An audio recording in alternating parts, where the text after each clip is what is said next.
Por la noche, en los barrios densamente poblados del sur de la ciudad, lo que mejor se oye no son las campanas, sino la reputación ajena.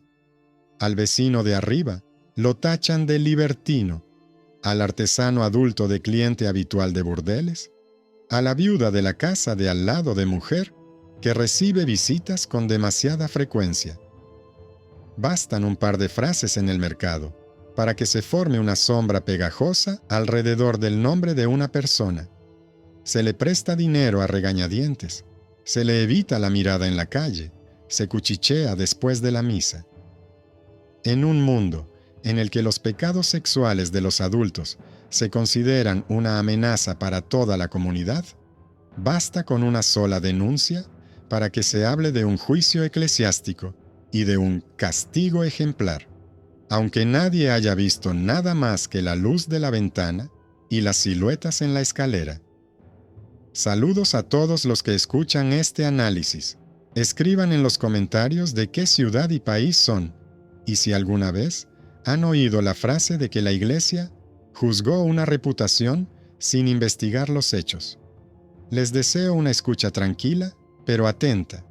A continuación, analizaremos cómo el monje y jurista Raimundo Peñafort, especialista en penitencia y pecados sexuales, creó al mismo tiempo unas normas estrictas, casi frías, sin pruebas concretas y sin un procedimiento comprensible. Ni siquiera la denuncia más sonada debe convertirse en una sentencia. Estamos hablando de la primera mitad del siglo XIII, el Reino de Aragón, las ciudades comerciales en crecimiento, las universidades, los tribunales episcopales reforzados. Desde los púlpitos se predicaban sermones cada vez más severos sobre la fornicación y la infidelidad conyugal de los adultos, pero al mismo tiempo se estaba desarrollando un derecho canónico sistemático. Raimundo era dominico, jurista y consejero del rey y del papa. Por encargo de Gregorio Númedo, recopila las decretales papales en un corpus único que se convertirá en el libro de referencia para los jueces, y en su propia Suma sobre el arrepentimiento, describe detalladamente cómo deben actuar los confesores y los jueces ante los pecados sexuales, relaciones extramatrimoniales, intimidad remunerada, violencia, abuso de poder. Pero junto a las valoraciones morales, establece filtros procesales. ¿Quién puede acusar? ¿Qué testigos son admisibles? ¿Cuándo un rumor se convierte en motivo para iniciar un proceso? ¿Y cuándo es solo motivo para estar alerta? Es especialmente duro con la mala fama y los falsos testigos. Para él, los rumores públicos no son una prueba, sino una señal. Si se acusa a un adulto de libertinaje constante, el juez debe verificar la fuente. Si los testigos son deudores, sirvientes, enemigos, personas a las que les conviene su caída. Raymond escribe directamente que los testigos dependientes y hostiles no pueden por sí solos dictar sentencia. Para acusaciones graves, exige o bien una confesión clara sin violencia, o bien el testimonio de varios testigos independientes. Si se descubre que las personas han calumniado a su vecino por venganza o para librarse de una deuda, propone castigarlas con multas, refutación pública o penitencia severa. Así, el tribunal eclesiástico en su modelo deja de ser una continuación de la pelea callejera. No menos importante, es la frontera entre el confesionario y el tribunal. Raimundo subraya que el sacerdote no tiene derecho a convertir la confesión de los adultos en una fuente de pruebas para un tribunal externo. Lo que una persona reconoce como pecado ante Dios no debe traducirse mecánicamente en una sentencia con vergüenza y multas. Por el contrario, el castigo externo solo es admisible cuando la culpa se establece fuera del secreto de confesión. Esta línea no es necesaria para ocultar la depravación, sino para evitar que el tribunal se convierta en un instrumento de chantaje y control de la reputación. A nivel de las normas papales, en cuya redacción él participa, Esto se convierte en un estándar probatorio. Para las acusaciones sexuales graves, no basta con que todo el barrio lo diga. Los rumores permiten iniciar una investigación, pero no debe haber sentencia sin hechos comprobados. Es aquí donde el mito de que la Iglesia juzgaba una sola reputación comienza a discrepar con el documento. En la vida real, los rumores de los vecinos podían arruinar el destino de una persona sin necesidad de un juicio. Pero en los textos de Raymond y en los decretales relacionados con él, se establece otra lógica obstinada. Sin hechos y testigos fiables, el juez está obligado a detenerse y el calumniador se convierte él mismo en culpable de pecado y violador del orden. Más adelante, en casos concretos, este choque entre la exigencia del barrio de un castigo ejemplar y la precisión procesal determinará quién acabará siendo el blanco, el acusado o aquellos que decidieron utilizar la moral sexual como un arma conveniente en una vieja disputa con un vecino.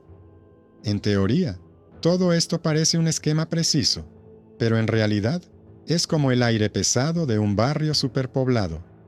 En un caso típico, que podría analizar un alumno de Raymond, todo comienza con una denuncia contra un vecino adulto, un artesano o comerciante que vive con una mujer sin estar casado, que recibe invitados y se queda en la casa de una viuda.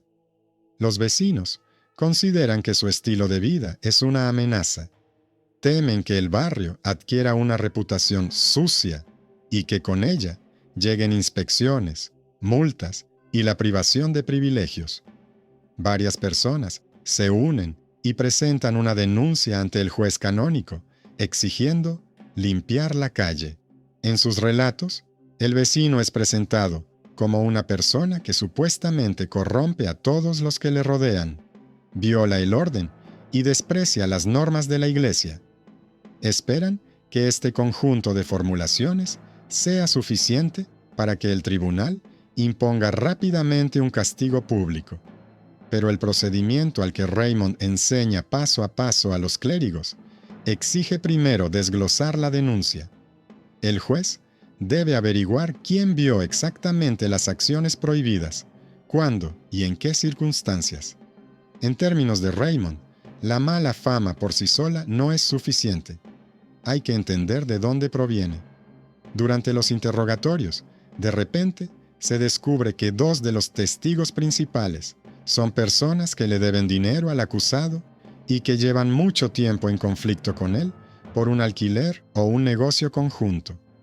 El tercero es un antiguo compañero de trabajo que perdió una disputa por un cliente.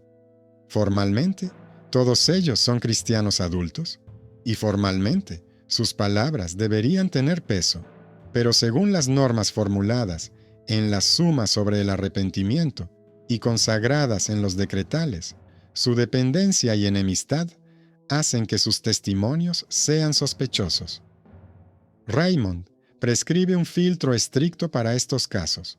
Un testigo que obtiene un beneficio material directo de la condena de otro no puede ser el único fundamento para la sentencia. Si todos los acusadores clave son deudores, enemigos o competidores, el tribunal está obligado a buscar testimonios adicionales e independientes o a archivar el caso. Para un barrio electrificado por los rumores, esto suena como una burla al honor de la calle. La gente está acostumbrada a pensar que la reputación no surge de la nada, que si muchos lo dicen, significa que realmente hay libertinaje en la casa.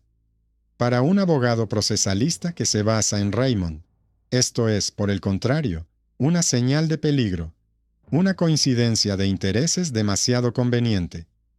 Del mismo modo, el autor de las decretales insiste en la diferencia entre el pecado manifiesto y lo que ahora se denomina estilo de vida.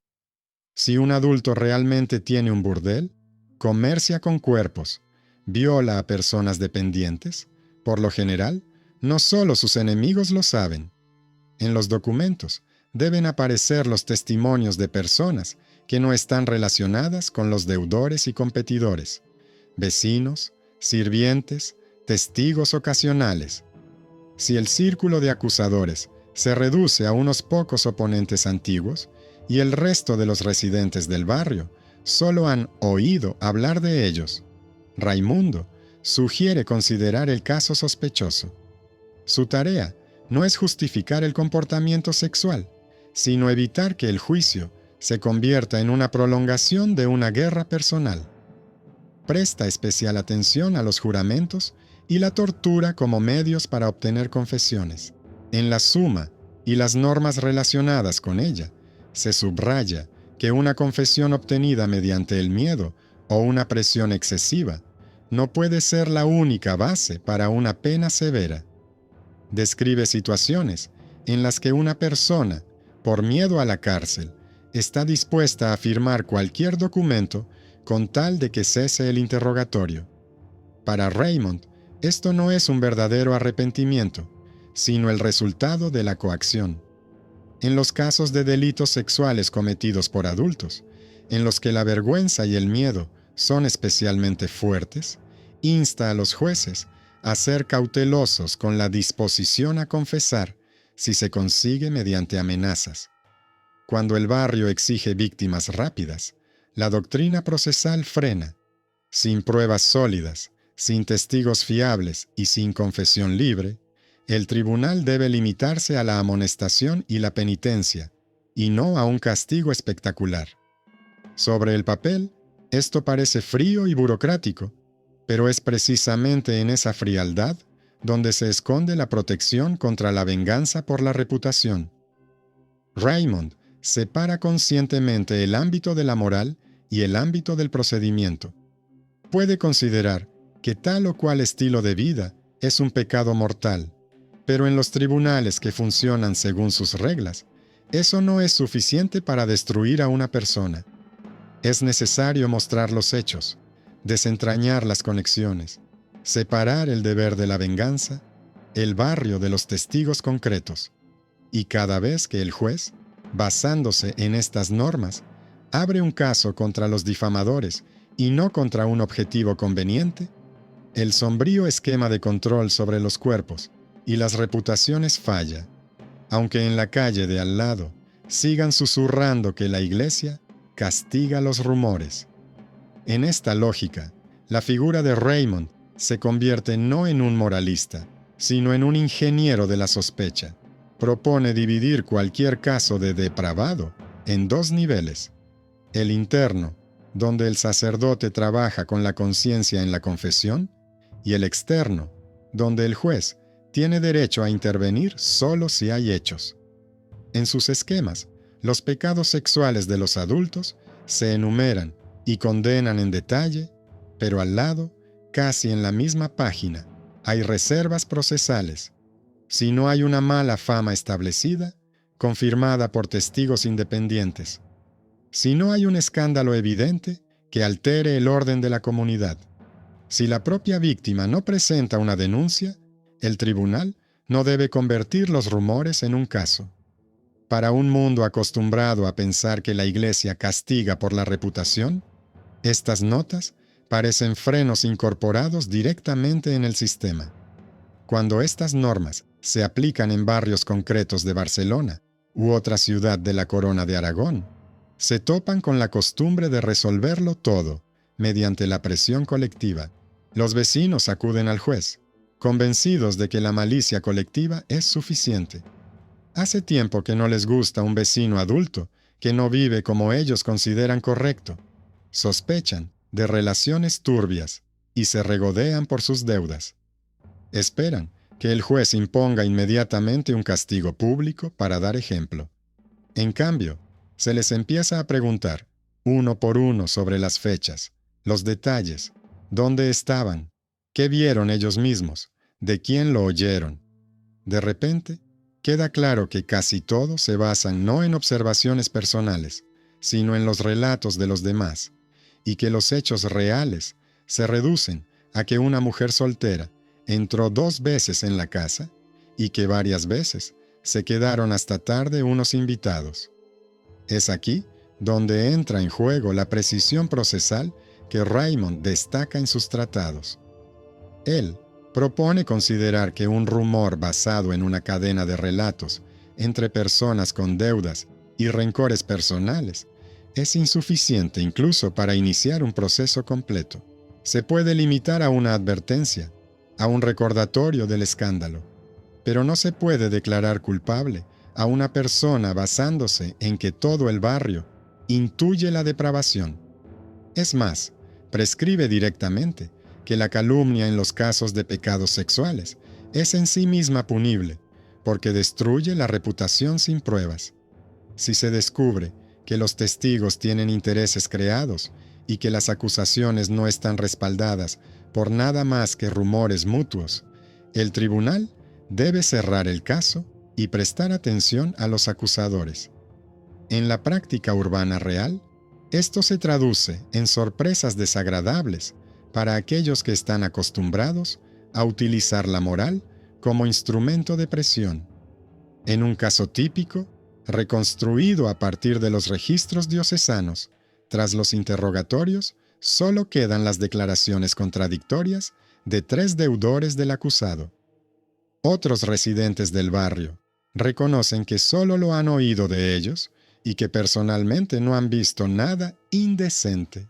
En tal situación, el juez, que trabaja según las normas que se remontan a Raimundo, está obligado a reconocer que las pruebas son insuficientes, retirar los cargos e imponer una multa a los calumniadores por denuncia falsa y destrucción del honor de su vecino. Para ellos es un golpe. Llegaron como guardianes de la moral y se van como deudores, no solo por una deuda privada, sino también ante el tribunal eclesiástico. El barrio lo percibe como una traición al orden moral. La gente sigue murmurando que todos saben sobre la depravación, que el tribunal se vendió, que los clérigos eruditos encubren a los pecadores con fórmulas latinas. Pero para Raymond, precisamente en este resultado, reside el sentido de la reforma. El derecho externo debe dejar de ser una prolongación de la multitud. El pecado interno sigue siendo asunto de confesión y arrepentimiento. Solo se saca a la luz lo que se puede describir con hechos y confirmar con testigos que no estén vinculados por el deber y la venganza. Esto no hace que el mundo sea menos cruel. La marca del rumor sigue viva en las calles estrechas, pero ofrece una oportunidad poco común para la época: estar protegido de la sentencia oficial si solo hay odio y palabras vacías en tu contra. En los libros de texto y tratados de Raymond, todo esto parece una árida geometría de la sospecha. Analiza qué es la mala fama con la que se puede iniciar el proceso. No un vecino gritón ni 3 deudores, sino una reputación establecida, cuando en diferentes lugares y de diferentes personas se escuchan las mismas acusaciones, respaldadas por al menos unos mínimos hechos. Separa este rumor general del simple odio y los chismes puntuales. En los casos de delitos sexuales de adultos, esto es fundamental.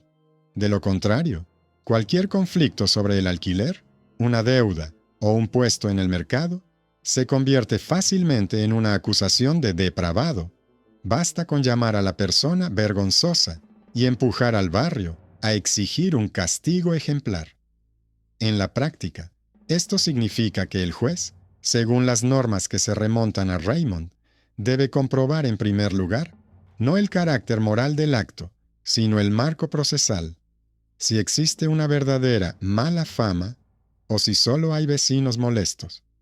En sus tratados, describe las siguientes opciones: si las acusaciones provienen de personas vinculadas por deber, parentesco o conflicto personal, sus testimonios no pueden considerarse lo suficientemente limpios como para que su sola voz sea suficiente para dictar sentencia. Se necesita la confirmación de testigos independientes o la confesión explícita del propio acusado. Sin ello, no hay condena pública, ni multas, ni castigos corporales. A nivel teórico, Esto parece un intento de introducir en el proceso eclesiástico elementos del estándar probatorio, conocidos en el derecho romano. No nos parece, sino podemos confirmar.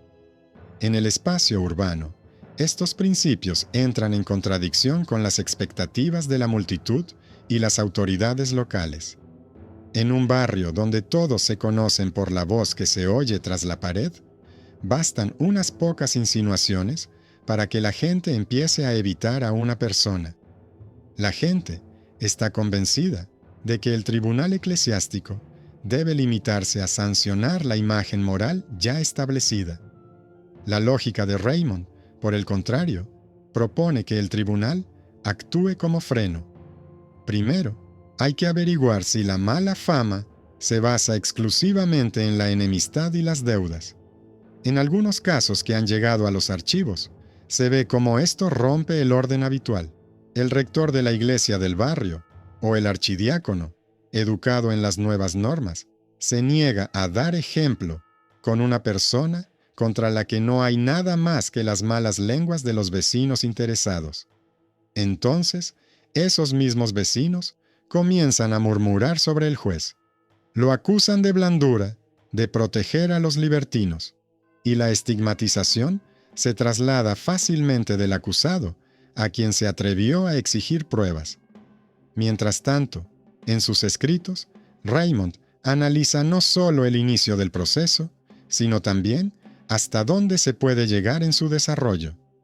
Escribe en detalle que el sacerdote puede conocer en la confesión los graves pecados sexuales de los adultos, adulterio, violencia, explotación de los débiles, pero no tiene derecho a convertir ese conocimiento en base para un juicio público si no hay otras fuentes de información. Para él, el secreto de la confesión no es una fórmula retórica, sino una barrera procesal. No se puede traspasar, ni siquiera en aras de limpiar el barrio. Para los laicos, acostumbrados a pensar que la Iglesia vigila las alcobas a través de la comunión y la confesión, esto suena paradójico. Para Raymond, hay una lógica en ello. El pastor trabaja con el alma, el juez con los hechos, y mezclar estos niveles es peligroso no solo para la justicia, sino también para el propio poder de la Iglesia. Un lugar especial en su esquema lo ocupan los casos en los que las denuncias de depravidad se mezclan con intereses políticos o económicos. Raimundo advierte directamente: si los acusadores se benefician de la condena, se liberan de sus deudas, refuerzan su control sobre la casa, la tienda, la herencia, sus palabras deben ser verificadas con especial rigor. En la Summa de Poenitentia y en los comentarios a las decretales, analiza ejemplos en los que un clérigo o un laico utiliza acusaciones de pecado sexual para deshacerse de un competidor por un cargo o un vecindario. En tal caso, recomienda no solo rechazar las denuncias sin pruebas, sino también castigar a los propios calumniadores por abuso de jurisdicción espiritual. Esto da la vuelta al mito popular de que la Iglesia juzgaba la reputación. Según su modelo, es precisamente el intento de dañar la reputación sin pruebas, lo que se convierte en un pecado y un delito independientes. Sin embargo, la precisión en el papel no elimina la crueldad en la tierra. En algunos protocolos, se ve cómo los tribunales, siguiendo formalmente el proceso, ceden ante la presión del barrio, especialmente si las acusaciones coinciden con los temores morales de la época. Cuando se trata de la relación entre un sacerdote y una feligresa, de burdeles encubiertos como talleres artesanales, de abusos a personas dependientes, los jueces pueden estar dispuestos a considerar pruebas menos rigurosas como suficientes para prevenir la tentación. La norma de Raymond resulta aquí forzada. Por un lado, exige hechos concretos, pero por otro, deja margen para la interpretación de lo que se considera mala fama persistente y escándalo manifiesto. Entre estas fórmulas, surge una zona en la que la decisión depende del carácter del juez. de su temor a las autoridades teológicas y de su deseo de complacer a la élite local. En este campo tan tenso, el mito de que los tribunales eclesiásticos castigaban a las personas solo por rumores y mala fama resulta ser a la vez verdadero y falso. En algunos lugares y periodos, la presión moral realmente convirtió la reputación en una categoría de castigo casi independiente. Pero los textos de Raymond y su escuela recuerdan que dentro del propio sistema había personas que intentaban resistirse a ello, introduciendo estándares probatorios precisamente en los casos más delicados relacionados con el cuerpo y el deseo. Sus fórmulas no salvan a todos los que se convirtieron en blanco del barrio, pero ofrecen una oportunidad poco común para la época de defenderse de la estigmatización oficial, basándose no en conexiones personales, sino en líneas de texto latino donde está escrito negro sobre blanco. Sin hechos, no hay sentencia, por mucho que griten las paredes de la casa vecina. En un caso catalán del siglo XIII, registrado en el archivo episcopal, se manifiesta casi por completo toda la estructura de Raimundo. En un barrio densamente poblado, cerca de los talleres artesanales, un hombre adulto es acusado de depravado. Los vecinos afirman que supuestamente lleva a su casa a mujeres y hombres para actos impuros, que su habitación es un lugar donde se violan tanto la fidelidad conyugal como las normas de la comunidad. Para los vecinos, es una forma cómoda de aliviar la tensión. En sus casas hay escasez de comida, deudas, hacinamiento, y la idea de que alguien vive demasiado libremente al otro lado de la pared les molesta más que el ruido del mercado. Varias personas que tienen reclamaciones económicas contra él se reúnen y escriben una denuncia a la Cancillería Episcopal, exigiendo un ejemplo y un castigo severo por el pecado sexual, que describen de la forma más vaga posible, pero haciendo hincapié en la vergüenza y la seducción de los adultos del vecindario.